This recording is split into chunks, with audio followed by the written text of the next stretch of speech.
City's airport has officially renamed its road to George Kirk Drive to honor its first airport manager.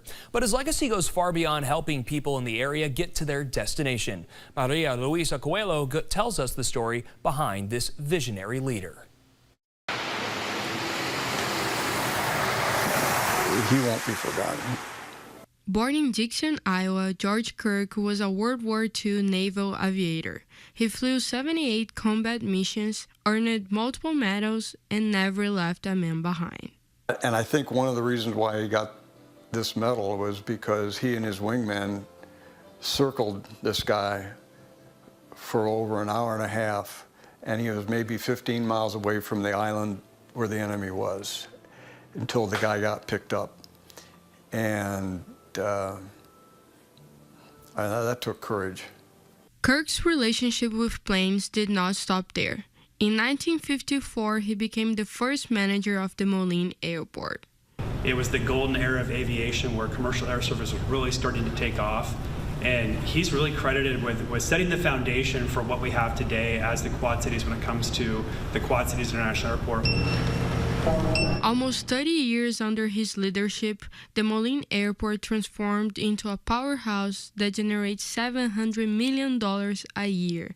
But even after decades of service and work, Kirk always kept up with his community. I was expecting to talk to somebody that was 100 years old, and he sounded like he was my age. And I was like, well, this is George Kirk Sr. And he's like, no, this is the only one.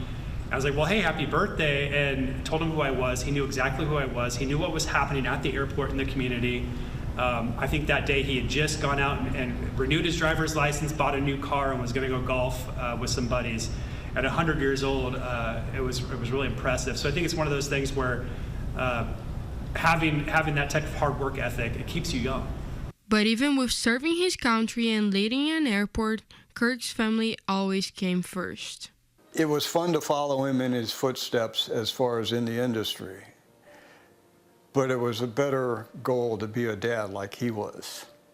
Kirk died in 2023 at the age of 101, leaving behind a legacy of excellence that's now marked near the place he helped fly to success. When you put in the GPS to the airport and it says, turn right on George Kirk Drive, I mean, that's cool. And to spend that much time away from the airport and still recognize him is quite an honor for our family. In Moline, Maria Luisa Coelho, KWQC, TV6 News. Kirk's legacy continues with both of his sons following his footsteps. One of them served the community for 30 years as a sheriff, and Randy learned how to fly by the time he got his driver's license and decided to work at the airport.